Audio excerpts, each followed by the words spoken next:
வெட்டமுடி வெட்டமுடி சாந்தமுடி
நான் ஓட்டி குதிரை வந்து ஆரம்பிச்சு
ஏன் வர வர காது கேட்கலையா? இல்ல சொன்ன வரலையா? இல்ல வந்து இருக்கிறது வேணுமா? இல்ல காலில் உள்ள இரும்பு ஊத்த வேண்டியது ஊத்தணுமா?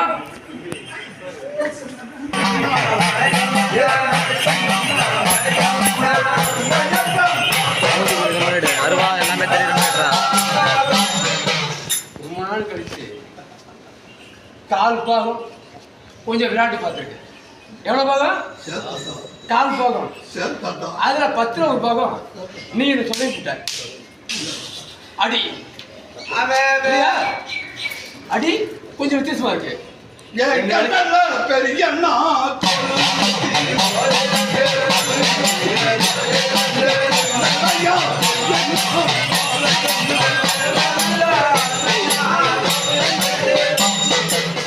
எப்படி வந்து இருக்கான் ஆனா கீழே இருக்க விட விளையாட்டு சுவாமி எனக்கு குதிரை கும்பிடிக்கணும் தெரியிருக்கா?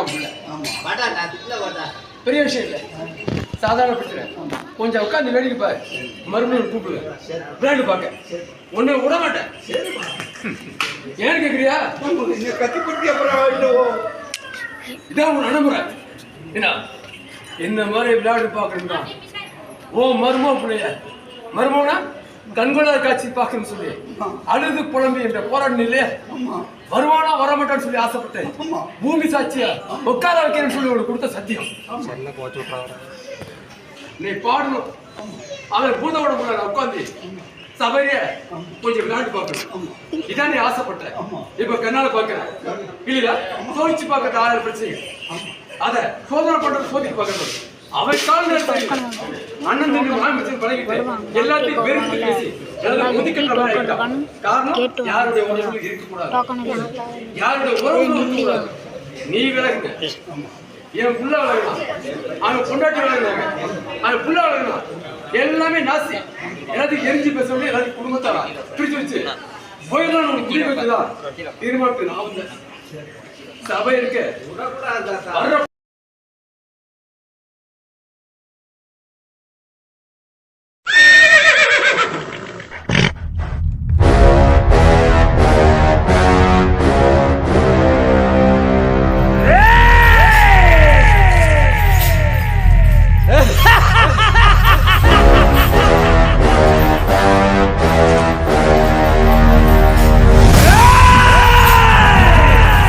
சரமா சரசரமா சுருக்கு முறுக்கு சங்கிலி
இன்னைக்கு கறி விருந்து போட்டிருக்கு. அதாவது முட்டை, கோழி, கோட்ரு, சுட்டு, கஞ்சாலாம் அதில் இருக்குது. ஆனால் யார் வாங்கிட்டு வந்தாலும் சொல்லல, சும்மா வருது. சரிங்களா? கஞ்சா உள்ள இருக்குது, நல்லா தெரியுது. அதே மாதிரி சுவாமிக்கு வந்து படையல் போடுறோம். இன்னைக்கு ராத்திரி செவ்வாய்க்கிழமை 6ஆம் தேதி 8வது மாதம் 2024 செவ்வாய்க்கிழமை அன்னைக்கு வந்து இந்த விசேஷம் வந்து இன்னைக்கு நான் இந்த மாதிரி படையல் போடணும்னு நான் நினச்சி கூட பார்க்கல. எதுக்கு இந்த உதாரணம் சொன்னா, இந்த இடத்துக்கு பூஜைக்கு வருவாங்க நிச்சயம்.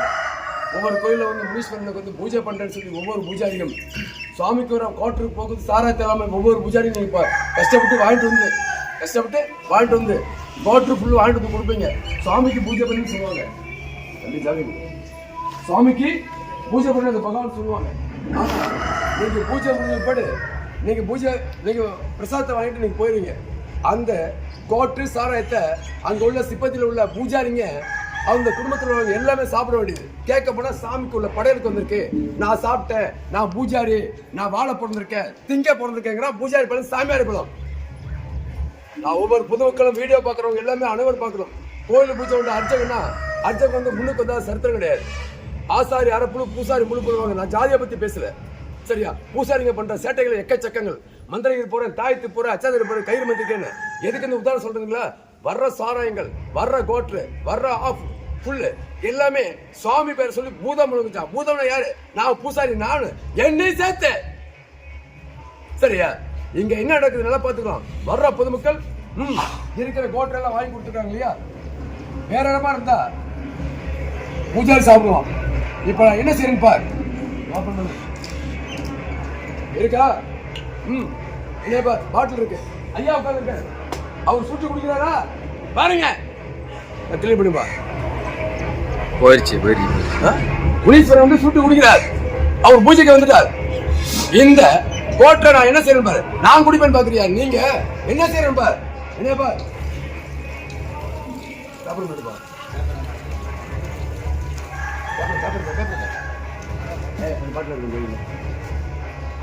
இந்த கோட்டை இருக்கு இல்லைங்களா?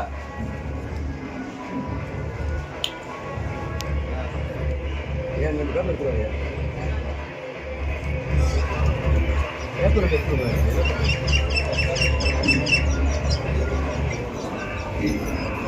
அப்படி கேட்க இது மாதிரி இங்க ஊத்தி எரியவுதான் கவலை.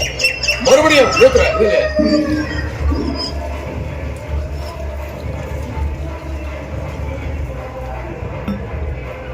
எடுத்து விடுங்கப்பா. ஏப்பா பாத்துட்டு நிக்கிறீங்க?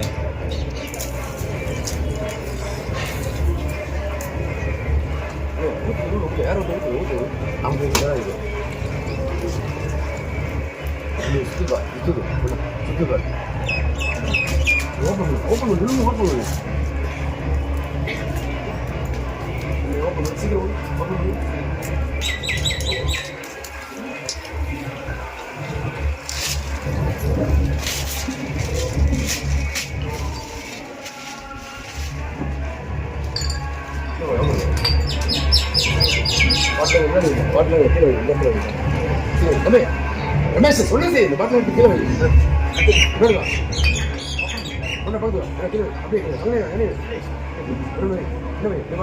ஓ சாமி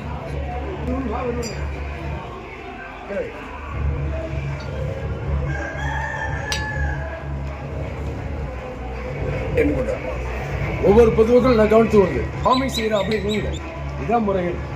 சுவாமிக்கு கறி விருந்துகள், முட்டை, ஈரல், கல்லமிட்டாய் முத கொண்டு எல்லா பொருட்களும் படையில் வச்சுருக்கோம். இன்னைக்கு பொறி முத கொண்டு சுவாமி கல்லமிட்டாய் முத கொண்டு எல்லாமே வச்சுருக்காங்க. சுவாமி வந்து சக்தியாக உட்காந்து குதிரையில் ஏறி புகை போயிட்டு இருக்கு, சூட்டை வந்து படிச்சுட்டு இருக்காங்க. அந்த கோட்டை வந்து சாப்பிட்டு நல்லா கம்பீரமா குடும்பத்தில் பேசுகிறேன். வந்து தொடர்ந்து இன்னைக்கு 29 வருஷமா இந்த 10 வருஷம் நீங்க போட்டிருக்கோம். ஏன்னா எங்களுக்கு புரியல, அதனால சுவாமி சொல்லியிருக்காரு. இந்த கோட்டை ஊத்துறோம் இல்லைங்களா? இந்த கோட்டை ஊத்துறோம் இல்லைங்களா? ஊத்துறதை எங்கிட்ட போன பூஜாரி சாப்பிட்டு வர. இந்த கோட்டை என்ன செஞ்சுட்டு நல்லா தூள் வீடியோ பார்க்குறவங்க அனைவருமே நல்லா கவனிச்சு பாருங்க. இது என்ன செய்யுது? எரியுதா? ஒவ்வொருத்தரும் என்ன பாரு எரிஞ்சிட்டு இருக்கா? கோட்டை எரியுதா? ஒவ்வொருத்தரும் தண்ணி போடுற ஆண்கள் பெண்கள் செஞ்சு மது சாப்பிட்டுட்டு கோட்டை போடுற சாப்பிட்ற ஆப்பு சாப்பிட்றேன்னு சொல்லி உங்க வாழ்க்கையை நீங்களே கெடுத்துக்காதீங்க. ஏன்னா இது எப்படி எரிஞ்சிட்டு இருக்கு, அதே மாதிரி குடும்பத்தில் வந்து வயிற்று உங்களுக்கு எரிஞ்சு சீக்கிரம் சாம்பலாயிருவீங்க. சரியா, கவனத்தை உண்டு. இது எப்போதுமே வருஷம் ஒரு நாள் இந்த அபிஷேகம் நடந்துட்டு இருக்கு. எல்லாம் இருந்து வந்திருக்க பொதுமக்கள் அனைவரும் இருக்கிற படையில பங்கிட்டு போட்டு எல்லாத்துக்கும் பிரசாதம் கொடுக்குறேன். கண்டிப்பா ஏற்றத்தட்ட எல்லா ஜாதிகளும் காத்துட்டு இருக்காங்க. எல்லாரும் பொதுமக்களும் வருஷம் ஒரு நாள் இந்த விசேஷம் இருக்கு. ஆண்டவன் வந்து முனீஸ்வரன் வந்து ஜடாமுனி 37 அடி உயரம், சுவாமி வந்து 37 அடி உயரம். அந்த உயரத்தில் வந்து சாமி வச்சிருக்க கத்தி வந்து 10 அடி நீளம், 52 வெயிட். அந்த கத்தி அசைதா கொடுக்கும். அதெல்லாம் காமி பக்கத்து கோமி அசைதா. ஏன் தெரியுமா? எதிரியை வெட்டுறதுக்கு. எவனுமே எதிர்க்க கூடாது. வந்திருக்கப்பட்டு யாரும் போகக்கூடாதுன்னு நினைக்கிறவங்க. அதனாலதான் சுவாமி எவ்வளவு ஆக்ரோஷமா, எவ்வளவு கம்பீரமா, வேகமா, எவ்வளவு பொதுமக்களை காப்பாத்துறாரு, எவ்வளவு வீட்டுக்கு எவ்வளவு சீக்கிரமா வராரு அப்படிங்கிறது சொல்லி தேவையில்லை, கண்ணாலே பார்க்கலாம் இல்லையா? அதே மாதிரி இங்க வான்னு சொல்லல, அங்கேருந்து இந்த வீடியோ பார்த்துட்டு ஐயா எனக்கு மனசு சரியில்லை, குடும்பத்துல பிரச்சனை இருக்கு, என் பொண்டாட்டி அதாவது பொண்டாட்டி உடம்பு சரியில்லை, பொண்டாட்டி வந்து கொஞ்சம் சின்ன பிரச்சனை பண்ணிட்டு இருக்காங்க, எனக்கு கடன் தாக்க முடியல, என் பெத்த பிள்ளைக்கு குழந்தை இல்லை, கல்யாணம் பண்ணி கொடுத்தா குழந்தை இல்லை, என் பிள்ளை கல்யாணம் பண்ணாம இருக்கேன், ரொம்ப பிரச்சனை இருக்கு, வீட்டுல மன உளைச்சல் ஆயிடுச்சு, குடுக்கல் வாங்கல் சம்மந்தப்பட்டு என் பணத்தை விட்டு ஏமாத்திட்டான், என் சொந்தக்காரன் வந்து என் இடத்த பிடிங்கிட்டான், என்னால வீடு கட்ட முடியல, வாழ்ந்த ஆலயத்துக்கு. சரியா, அப்ப கூட சொல்றேன், பூசாரிட்ட வந்து பணம் கொடுக்கணும்னா அங்க வராதா? பூசாரிட்ட 1000-2000 பணம் தரணும்னா கண்டிப்பா அங்க யாரும் வராதீங்க. ஏன் தெரியுமா? பணத்துக்கு இறைவனை விலை கொடுத்து வாங்க முடியாது. அதே மாதிரி பூசாரி என்னையும் விலை கொடுத்து வாங்க முடியாது. ஒவ்வொரு வீடியோவில் பார்க்குறவங்க எல்லாருமே நல்லா கவனமா இருக்குது. இன்னைக்கு உங்களை ஏமாத்துறதுக்கு கால் வேஸ்டி உத்ராச கொட்டை இல்லையா? இங்கெல்லாம் பணத்துக்கு விலை கிடையாது. இதெல்லாம் தெரிஞ்சுதான் அம்மாசி பந்திக்கு 2000 ரூபாய் காணிக்கும், ஞாயிற்றுக்கிழமை திங்கள் 10,000 ரூபாய் காணிக்கும் இந்த கோவில் நிறைவேற்றப்பட்டது. இது வருஷம் ஒரு நாள் இந்த திருவிழா நடக்குது. ஒவ்வொரு பொதுமக்களும் உங்களுடைய வாழ்க்கைக்கு ஒரு மாற்று வழி. தலையெழுத்தா மாத்துறாரா? இந்த ஆழத்தை வந்து அவங்க தலையெழுத்தா மாத்தி எழுதுவார். நான் இல்ல, அவர் நம்பிக்கையோடு செல்லுங்க. மறுபடியும் உங்களை மீண்டும் சந்திக்கிறேன். நமஸ்காரம்.